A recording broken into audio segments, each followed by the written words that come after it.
Hello students. Class 10th में हमारा जो चैप्टर चल रहा है वो है निर्देशांक ज्यामिति, जिसको हम कोऑर्डिनेट ज्योमेट्री भी कहते हैं।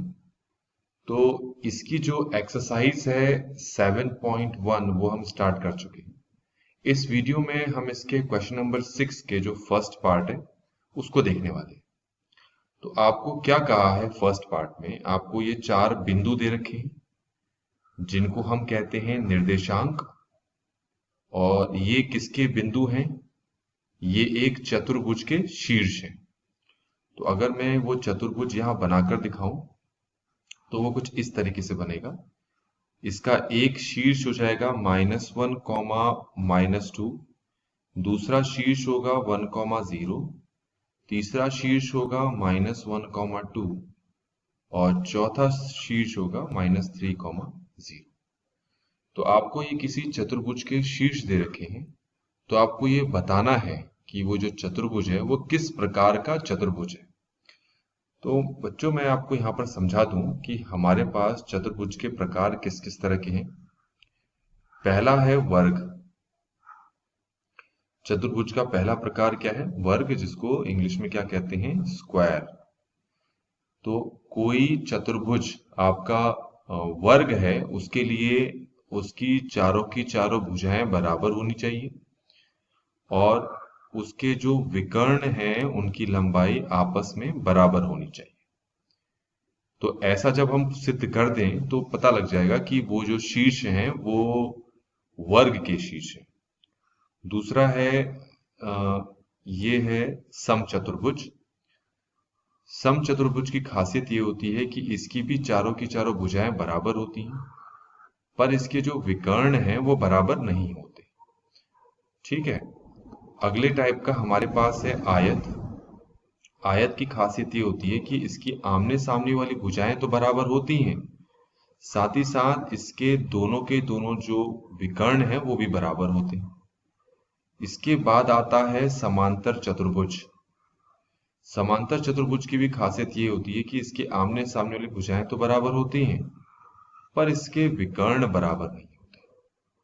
तो जब हमारे पास एक क्वेश्चन आएगा तो हमें चेक करना है कि इनमें से कौन सा चतुर्भुज के बारे में बात की गई। तो क्वेश्चन स्टार्ट करते हैं।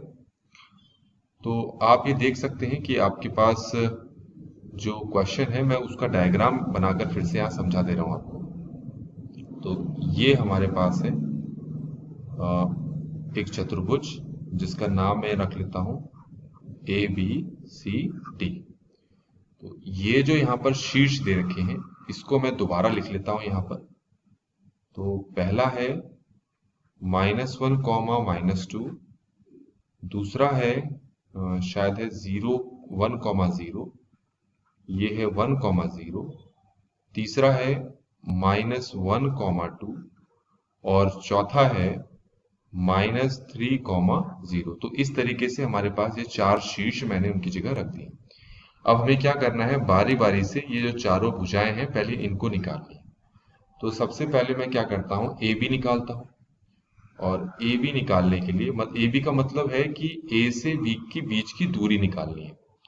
तो पहले मैं फॉर्मूला रख लेता हूँ, वो होता है x2 - x1 का whole square plus y2 - y1 का होल स्क्वायर। तो पहले हम लगाएंगे यहाँ पर दूरी सूत्र, जो मैंने यहाँ लगा दिया। अब क्योंकि दूरी सूत्र मुझे a और b के बीच में लगानी है, तो मुझे a और b के जो निर्देशांक है उन्हीं को देखना पड़ेगा, जो कि ये और ये है। ठीक है। तो इसको मैं मान लेता हूँ x2 और इसको y2। इसको मान लेता हूँ x1 और ये y1। ये आपको यहाँ पर समझ में आ गया होगा। चलिए अब हम क्या करते हैं, जो जिसको तुमने x1 माना है उसको x1 की जगह रखते हैं, जिसको तुमने x2 माना है उसको x2 की जगह। तो x2 की जगह क्या आएगा हमारे पास? -1। फिर ये माइनस है तो माइनस लगा दिया। फिर ये x1 है तो x1 की जगह क्या है? 1। तो ये हो गया -1 - 1 का होल स्क्वायर। अब ये जो y2 है इसकी जगह क्या रखेंगे हम? -2। फिर ये माइनस है तो माइनस लगा दिया। और y1 है 0, तो ये 0 का स्क्वायर हो गया। अब इसको हम सॉल्व करते हैं तो -1 हो जाएगा -2, तो ये -2 का स्क्वायर हो गया। -2 - 0 तो होता है -2, तो ये -2 का स्क्वायर हो गया। इसको अब हमें सिर्फ सॉल्व करना है। सॉल्व करके हमारे पास ये कितना आ जाएगा, -2 का स्क्वायर है 4 प्लस -2 का स्क्वायर है 4 और 4 प्लस 4 कितना हो गया 8। तो इस तरीके से बच्चों ये जो चतुर्भुज है इसकी जो भुजा ए बी है, ये जो ए बी भुजा है जिसको मैं यहाँ पर ढंग से दिखाता हूँ, ये रही ए बी भुजा, इसकी लंबाई मैंने यहाँ पर निकाल ली है। अब इसी तरीके से अब हम क्या करेंगे, जो बी सी भुजा है ना इसकी लंबाई को हम निकालते हैं। तो ये जो डायग्राम है ये फिर से मैंने आपके सामने यहाँ बना दिया है, क्योंकि इस बार हमें बी से सी के बीच की दूरी निकालनी है। तो मैं यहाँ पर दूरी सूत्र पहले लिख लेता हूँ, x2 माइनस x1 का whole square plus y2 minus y1 का होल स्क्वायर।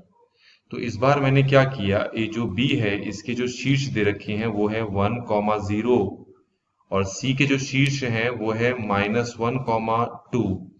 तो b के जो शीर्ष हैं उसका नाम रख लिया हमने x2 y2 और c के जो शीर्ष हैं उनका नाम रख लिया हमने x1 y1। तो जो BC का फॉर्मूला हमें यहाँ पर रखा है उसमें x2 की जगह हम रखेंगे, क्या रखेंगे जरा यहाँ से आप देखते रहेंगे, वैल्यू कितनी है 1 है, तो x2 की जगह 1 रख लिया, फिर ये माइनस था तो ये माइनस लगा दिया। अब x1 की जगह क्या रखना है, देखिए ये -1 है तो ये -1 लिख लो, ये होल स्क्वायर हो गया।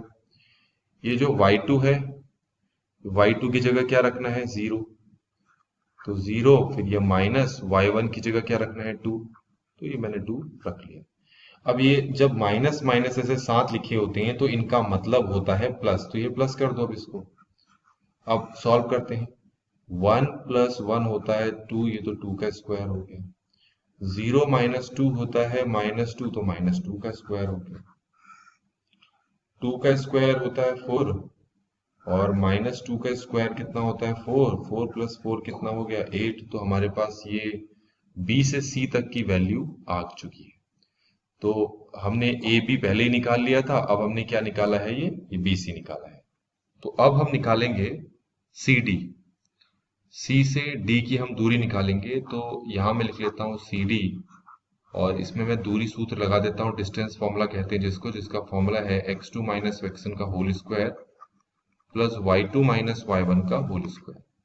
अब मैंने C के निर्देशांकों को नाम दे दिया x2 y2 और D के निर्देशांकों का नाम दे दिया x1 y1। वैसे तुम्हारी मर्जी है, आप किसी को भी x1 y1 या फिर x2 y2 नाम दे सकते हैं। अब आपको क्या करना है, ये जो तुमने फॉर्मूला रखा है इसमें जो x2 है इसकी वैल्यू आपको यहां से निकालनी है। ये देखो -1 है तो -1 पुट कर दिया और साथ में ये भी माइनस है तो माइनस लगा दिया। अब x1 पुट करेंगे तो x1 देखिए कितना है -3 है, तो यहाँ पर -3 लिख लेते हैं और ये होल स्क्वायर हो जाएगा। प्लस अब आती है बात y2 की, y2 देखिए ये 2 है, ये 2 दिखाई दे रहा होगा आपको, तो 2 है माइनस और y1 कितना है 0 है, तो 0 रख लेते हैं तो ये होल स्क्वायर हो जाएगा। अब इसको सॉल्व करते हैं। तो यहाँ पर आप पहले एक चीज देख लें ताकि आपको कोई कंफ्यूजन ना रहे कि ये एक माइनस है और ये माइनस है। जब माइनस माइनस ऐसे साथ लिखे रहते हैं ना तो उसकी जगह आप प्लस डाल सकते हो। ठीक हो गया। तो अब देखिए -1 प्लस 3 कितना होता है 2, तो ये 2 का स्क्वायर हो गया। 2 माइनस 0 क्या होता है 2, 2 का स्क्वायर हो गया। तो 2 का स्क्वायर होता है 4 और यहाँ पर भी 2 का स्क्वायर कितना होता है 4 और ये हो जाएगा स्क्वायर रूट ऑफ 8। तो इस तरीके से देखिए हमने यहाँ पर सी डी भी निकाल लिया। तो अब हम क्या करते हैं, डी ए निकालते हैं, डी से ए की दूरी। तो अब हमें जो डिस्टेंस निकालना है वो है डी ए, डी से ए का डिस्टेंस निकालना है। इसका फॉर्मूला हमारे पास हो जाएगा x2 माइनस x1 का whole square plus y2 minus y1 का होल स्क्वायर। ठीक हो गया। अब आप देख सकते हैं d, जो d के शीर्ष है वो है -3,0 जिसको ऑलरेडी हम नाम दे चुके हैं x2 y2। इसी तरीके जो a का शीर्ष है -1 -2, इसको भी पहले से मैंने नाम दे दिया x1 y1। तो आप किसी को भी x1 y1 नाम दे सकते हो, x2 y2 नाम दे सकते हो, तुम्हारी मर्जी है वो। अब यहाँ पर वैल्यू रखते हैं। तो पहले देखो आप x2 कितना है आपके पास, x2 हमारे पास है -3, तो जो x2 है इसकी जगह रख लो -3। फिर ये देखो ये माइनस, फिर ये x1 है, x1 कितना है देख सकते हैं आप, ये है -1, तो ये -1 ले लेते हैं और होल स्क्वायर। अब आते हैं y2 की तरफ। y2 देखिए ये 0 है, ठीक है, y2 की वैल्यू कितनी है 0 माइनस और y1 की वैल्यू ये देखें क्या है, -2 है, तो ये -2। और आप जरा ये देखें कि जब इस तरीके से ये माइनस और ये माइनस एक साथ लिखा है तो इसका मतलब होता है प्लस, और यहां पर भी कितना हो गया, प्लस। अब -3 + 1 होता है -2, तो ये -2 का स्क्वायर हो गया। 0 + 2 होता है 2, तो 2 का स्क्वायर हो गया। अब -2 का स्क्वायर होता है 4, और 2 का स्क्वायर भी होता है 4, तो ये हमारे पास √8 आ गया। तो बच्चों आप ये देखो कि हमने अब तक 4 भुजाएं निकाल ली। तो पहले हमने निकाला AB, जिसकी लंबाई आई है √8। फिर हमने क्या निकाला, BC, जिसकी लंबाई कितनी आई है, √8। हमने क्या निकाला, CD, जिसकी लंबाई कितनी आई है, √8। फिर हमने क्या निकाला, DA, जिसकी लंबाई कितनी आई है, √8। तो इससे आपको एक बात तो समझ में आ गई होगी कि आपको ये जो चतुर्भुज दे रखा है उसकी चारों की चारों भुजाएं बराबर आ गई, ये चारों भुजाएं बराबर आ गई। तो इसका मतलब है या तो ये वर्ग होगा या ये समचतुर्भुज होगा, दोनों में से कोई एक होना चाहिए। अब इसका पता कैसे लगाएं? इसका पता लगाने के लिए हमें इसके तिर्यक निकालने पड़ेंगे। तो अब हम इसके तिर्यक नहीं, इसके डायगोनल निकालने पड़ेंगे, जिसको विकर्ण कहते हैं। स्टार्ट करते हैं। तो अपने सामने आप डायग्राम दे सकते हैं। जो AC आपको दिखाई दे रहा है इसी को हम कहते हैं विकर्ण, और इसको भी हम दूरी सूत्र से इसकी भी लंबाई निकालेंगे, जिसका फॉर्मूला होता है x2 - x1 का whole square plus y2 - y1 का होल स्क्वायर। तो अब आप x2 देखें कितना है और उसी हिसाब से यहाँ पर वैल्यू रखें। x2 देखें, यहाँ पर आपको -1 दिखाई दे रहा होगा, तो ये जो x2 है इसकी जगह -1 रखते हैं।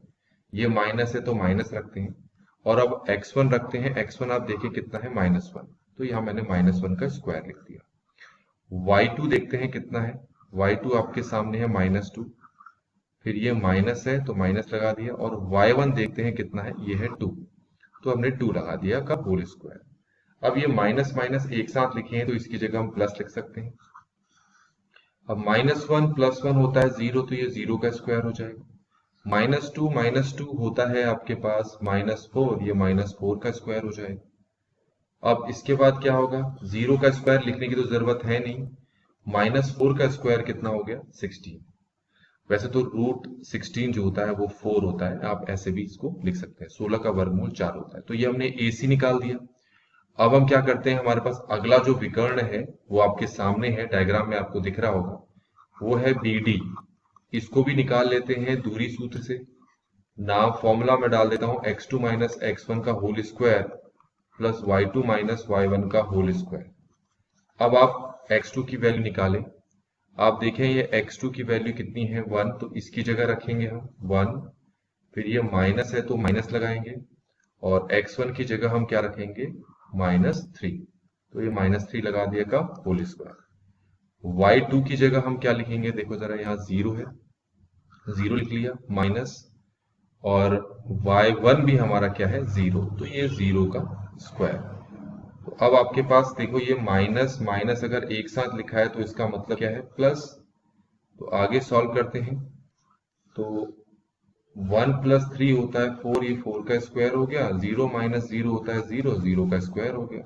अगले स्टेप में 0 का स्क्वायर लिखने की जरूरत तो है नहीं, तो 4 का जो स्क्वायर होता है वो होता है 16, और 16 का वर्गमूल होता है 4। तो बच्चों आप देख सकते हैं जो दोनों विकर्ण थे उनकी लंबाई 4 और 4 आ गई, 4 और 4 आ गई। तो इस तरीके से हमें क्या समझ में आया, तो फाइनल हम इसको डिस्कस कर लेते हैं। हमने क्या किया, हमारे पास एक चतुर्भुज था, उस चतुर्भुज का नाम था ABCD।